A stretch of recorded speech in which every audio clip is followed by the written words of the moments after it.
Paradigm change, North Broad Church, part, ... When I was living in Piedmont in 2017, I didn't see how I could ever be a minister again without starting my own congregation, something I somewhat attempted to do. That's another mistake I made, but I might talk about that sometime in the future. There are several reasons why I didn't think I would ever work in ministry again, but here's two. Number one, any congregation which shared my paradigm of exclusion and narrower than narrow wouldn't have anything to do with me, a heretic. And number two, my family had sent out letters to all the area churches, quote, in good standing, warning them about me. So in the fall of 2017, I was shocked to learn that a ministry position was about to open up and that they wanted me, a heretic, to come try out. Here's basically how it happened. One of my friends who lives in Michigan had a member of his congregation who happened to stop at the Hickory Street Church of Christ in Arcadia, Florida. This brother picked up a copy of the bulletin to take back with him. The article in the bulletin happened to be talking about some of the things I discussed in an earlier blog post. My friend in Michigan was ecstatic. It's not every day you find someone who shares your views, but came to them independently of any help outside the Bible. Someone who wasn't even familiar with the theological lingo associated with your beliefs. Anyways, word got back to me via my Michigan contact that this congregation was about to start searching for a minister, all because someone traveled almost 19 hours, 1,273 miles south to visit family. Laura was finishing up school, so we slowly moved to Florida over 2018, finally landing there at the start of July. We had our ups and downs, but all in all, the time there was wonderful. We loved spending time with the people, having discussions in Bible class, and I made several friends in the area, including my good buddy and brother in Christ, who works at the First Christian Church down there, Dave. The Christian Church, for those of you not familiar with my heritage, are no different from the churches of Christ, except for one major thing. They have the same material in their tracts, the same arguments, the same communion practices, but they differ in that they use instruments in their worship to God. I was privileged to speak at his congregation for their Christmas service, a men's breakfast, and attend a few classes Dave taught, when schedules, of course, would allow. Dave and Amy, his wonderful wife, gave us a much-needed friendship. Their guidance is one of the major reasons we felt confident leaving Florida and moving back to Alabama. They always encourage us to trust in the Lord and go through the doors He opens for us. Before too long in Florida, Laura and I had our first child, Caden Wesley Rogers. He and I share a birthday and a lot of personality, maybe too much personality. With the COVID pandemic, a newborn, stress at school, and a host of other things, such as sick grandparents, my wonderful wife, Laura, was understandably exhausted.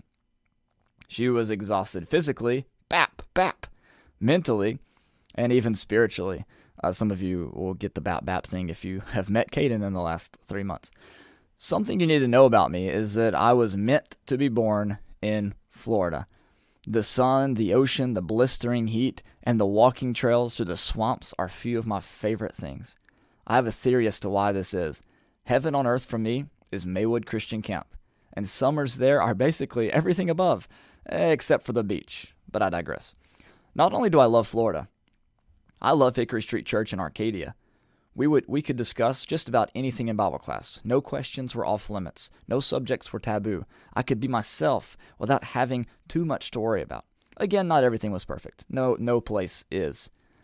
Another great thing about Hickory Street was its proximity to many great friends in Fort Myers, Florida. They would come and visit regularly, and I loved all of them like a second family. As a husband, Paul says that I'm to love my wife as Christ loved the church, and that he gave himself for it. So what do you do when you are relatively happy, but your wife is in desperate need of a move closer to family? Well, you move. But let me set the context for this a little better.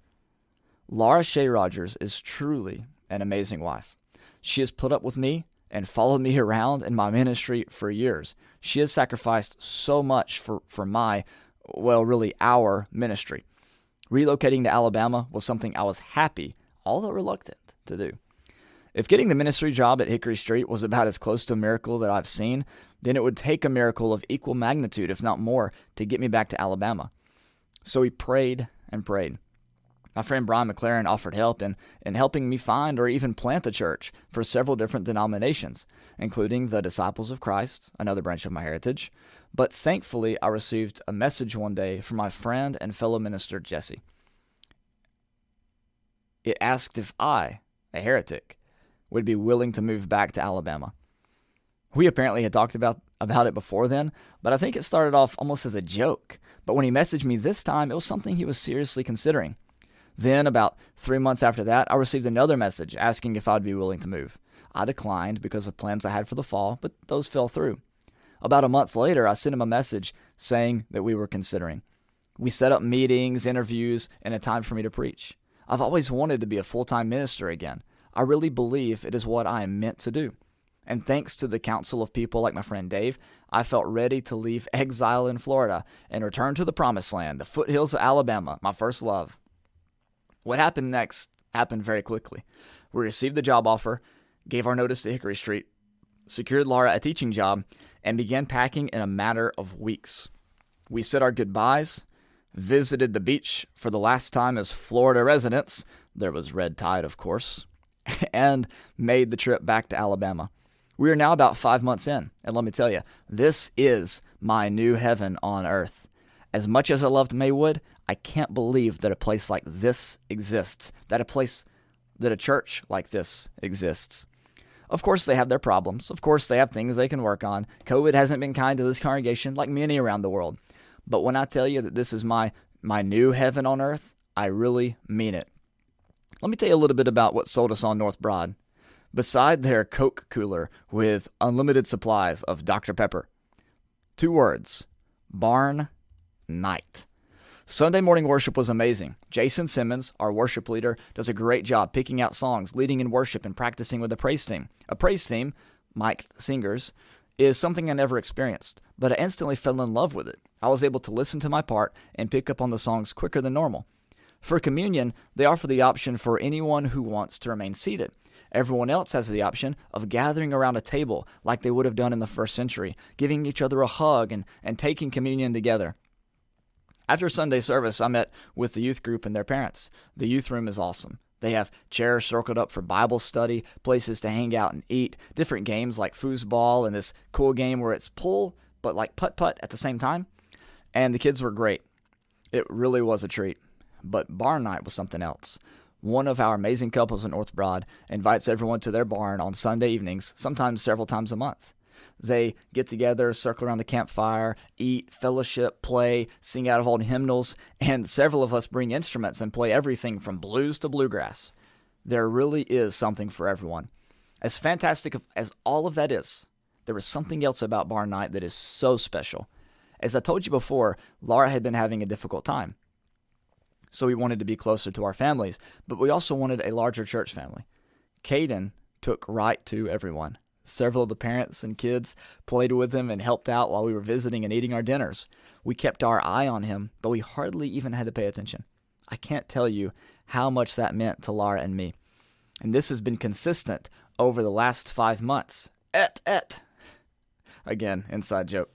North Broad is a place where you can love and be loved. There is something for everyone to do and be involved in. If it's not happening, there are people who will bend over backwards to help you make it happen. They are servants to everyone around them, family to each other, and truly want to spread the infectious good news to everyone around them. I wish I could have been here when I was going through some of my dark times that I related to in earlier posts, because these brothers and sisters in Christ would have been right there to help me.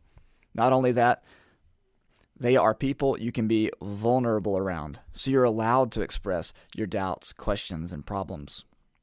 If you're looking for a place where you can be supported on your own journey, no matter what, a place where you can have a family, a place where the ministers know what it's like to go through the stages of stability, discontinuity, disembedding, transition, and reformation, then I invite you to North Broad. We aren't perfect. We make mistakes, but I truly believe that it can be your heaven on earth too. To be honest with you, not everyone feels this way about North Broad, and that's okay. Everyone has their own unique needs and preferences, and we support people who need a different kind of community. But if my story resonates with you at all, I invite you to visit one of our barn nights, Sunday night services, or just come to my office and hang out. They've helped me so much, so I know they can help you too. Jacob said, "Surely God was in this place, and I was not aware of it." Well, God's presence is evident here. That I am sure of. Thank you so much for following me on this journey. These 7 posts have just been so much fun to write. They've brought laughter to me. They've brought some tears, some frustrations, a lot of cringe. But thank you so much for following along. And And my prayer is that if I could just help one person who's experiencing something similar, then I've accomplished my purpose here. I hope you have a great day, and God bless.